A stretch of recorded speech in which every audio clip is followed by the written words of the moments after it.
ஒரு 20 கிலோமீட்டர் வந்திருப்போம். வண்டியை டக்குன்னு ஓரம் கட்டி நிப்பாட்டினான். ஏன்டா அப்படின்னு கேட்டேன். நீ வந்து உனக்கு உடம்புல எல்லாம் எந்தெந்த இடம் மறக்கும் அப்படின்னு கேட்டான். கேட்டுட்டு அவனே பதில் சொல்லிட்டான், எனக்கு சூத்து மறந்து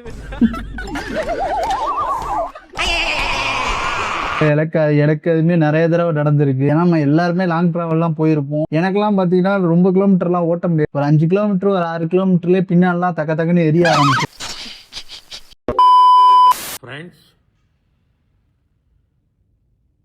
मैं जानता हूं कि எல்லாம் டெக்னாலஜி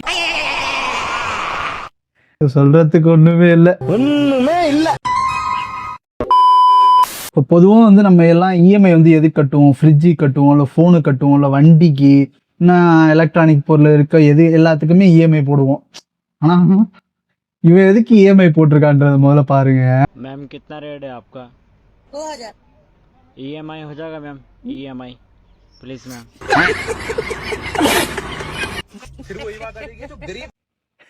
எதுக்கு இஎம்ஐ கட்டலாம்? எதுக்கு இப்ப இஎம்ஐ கேட்கறான்னு தெரியுதா உங்களுக்கு? நான் எதுக்கு மாட இஎம்ஐ கேட்பீங்க? இந்த நாடு எங்கடா போகுது? இந்த நாடு எங்கயா போகுது? எல்லாம் அங்கதான் சார் போயிட்டு இருக்குது.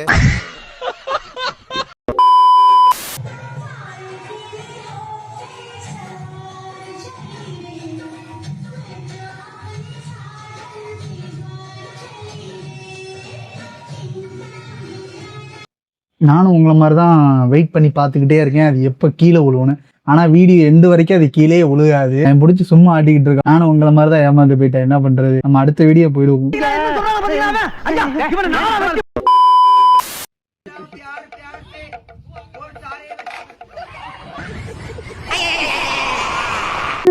கொஞ்ச நேரத்தில் அலறிட்டாடுங்க. சுத்தி இருந்தவங்க எல்லாரும் அலறிட்டாடுங்க. கொஞ்ச நேரம் ஒரே ஒருத்தர் எல்லாரையும் அலற விட்டுட்டான் கொஞ்ச நேரத்துல. எனக்கு தெரியாம வருது ப்ரோ. இப்போ மச்சான் என்ன ட்ரிப் போலாம்ல? போலாம்டா. ஓகேடா. டேய் ட்ரிப் போலாம்ல? போலாம்டா. மச்சான் ட்ரிப் டேய் மச்சான் ட்ரிப் வரல. எல்லாம் இதே மாதிரி எனக்கெல்லாம் நடந்திருக்கு. நம்ம போன் அடிச்சாலும் இப்படிதான் சொல்லுவாங்க. அந்த 30 அதனாலதான் வந்து 30 நாளுக்கு முன்னாடியே சொல்லி வச்சிருது. கரெக்டா அந்த நாள் கரெக்டா வர்றப்போ அன்னைக்கு தான் வரலன்னு. இவருக்கு இதான் வேலை. அரசாங்கம் மாற்றுத்திறனாளிக்கு 2 லட்சம் வழங்க போகிறது. மாற்றுத்திறனாளிக்கு ஒரு 2 லட்ச ரூபா வாங்க போறேன் சொல்ல அடுத்த நிமிஷம் பின்னாடி உள்ள எல்லாம் இதாகிட்டானுங்க. இந்த 2 லட்ச ரூபாய்க்கு இப்படி ஏடாது.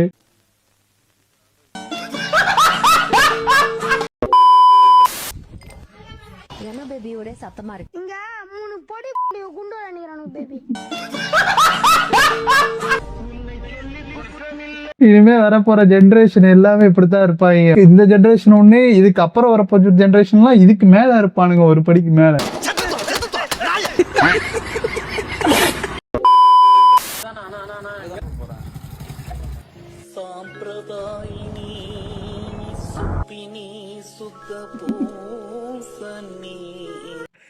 லிஃப்ட் கேட்ட பையன் தானே அவனுக்கு முன்னாடி ஓவர் டேக் பண்ணிட்டு போயிட்டு இருக்கான் பாட்டுக்கு. ஏன்னா இது மாதிரி எனக்குமே நிறைய தடவை நடந்திருக்கு. நான் லிஃப்ட்லாம் கேட்டிருக்கேன். என்ன மாதிரி நீங்களும் நிறைய இடத்துல லிஃப்ட் கேட்டிருப்பீங்க. உங்களுக்கு நடந்துருந்துச்சு அப்படின்னா கமெண்ட்ல சொல்லிட்டு போங்க. யார் யாருன்னு தெரிஞ்சுப்போம். இந்த மாதிரிதான் ஊருக்குள்ள 10 பேர் இருக்காங்க. கேட்டா கொஞ்சம் கவனமா இருங்க. விட்டா கிறுக்கு நாச்சி வாங்கி போட்டுருக்கு. டேய் மச்சான் நீ வெளியே வெயிட் பண்ணு, நானே ஆள் இந்த உள்ள வரைக்கும் போயிட்டு வந்துடுறேன்டா மச்சான். ஒரு சின்ன வேலை இருக்குடா. டேய் மாப்பிள்ள சங்கட்டடா. டேய் எவ்வளவு நேரம் நம்ம தனியா நிக்கிறது? டேய் மச்சான் நீ மட்டும் இல்லடா, என் ஆளோட ஃப்ரெண்டும் தான் வருது. நீங்க 2 பேரும் வெளில வெயிட் பண்ணுங்க, நான் போயிட்டு வந்துடுறேன் டக்குன்னு. டேய் ஓகேடா மாப்பிள்ள. நிச்சயமே இல்ல. சரி நீ வெளில வெயிட் பண்ணிடி, நான் அந்த போயிட்டு வந்துடுறேன். போயிட்டு டக்குன்னு மட்டும் வாடி. இதாண்டா சந்தர்ப்பம். பேசி இவ்வளவு எப்படியாச்சும் உஷார் பண்ணிட்டு நம்மளும் கமிட்டட் ஆயிரணும். உஷார் பண்ணிட வேண்டியதா பேசி. என்ன அவளே பேசுறா? ஹலோங்க சாப்பிட்டியா? சாப்பிட்டேங்க. நீங்க சாப்பிட்டீங்களா? நானும் சாப்பிட்டேன். அப்புறங்க ஈவினிங் ஃப்ரீயா இருக்கியா? நான் ஃப்ரீ தாங்க. அவ படத்துக்கு போலாமா? டிக்கெட் புக் பண்றியா? புக் பண்றேங்க. கார்னர் சீட் புக் பண்றேங்க. சரி ஓகே ஈவினிங். Corner seat. ஓகேங்க. நம்பருங்க. சரி வைக்கிறேன் பாய்.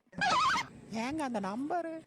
என்னது நம்பர்? என்ன நம்பரு? இல்லங்க ஈவினிங் படத்துக்கு போறப்ப கால் பண்ண. நம்பர் இந்த கட் பண்ற அப்படின்ட்டு வச்சுட்டா. பல்லு பயில அழியாயம் பண்றடா அடி. அவனை ஏமாத்திக்கிட்டு இருக்கடா, அது கூட தெரியாம நீ பேசிக்கிட்டு இருக்கடா பல்லு.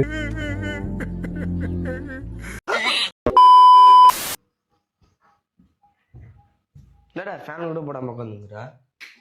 என்னடா ஃபேனே ஓட மாட்டேங்குது? டேய் அது அப்படி இல்லடா, ரிமோட் வச்சு. டேய் நீங்க ரிச்சி ஃபேமிலிடா நீங்க. அவன் சுத்தி விட்டாதான் ஒரு ரிச்சி ஃபேமிலியெல்லாம் இல்ல, ரொம்ப டிச்சி ஃபேமிலி. இவனுங்களுக்கு ரிமோட்டை வச்சு ஃபேன் ஆன் பண்றது பொறுக்க மாட்டேனு, உடனே ரிச்சி ஃபேமிலின்றுவானுங்க. அவன் இன்னும் திருந்தல மாமா. சின்ன சேனலுக்கு எதா இருந்தாலும் அது கொஞ்சம் ஆதரவு கொடுங்க. உங்க பொண்ணான கையை கொண்டு அந்த பெல்லில் தட்டிடுங்க. அவங்களுக்கு சப்ஸ்கிரைபர் 5-10 ஏறுனா அவங்க மனசு சந்தோஷப்படும்.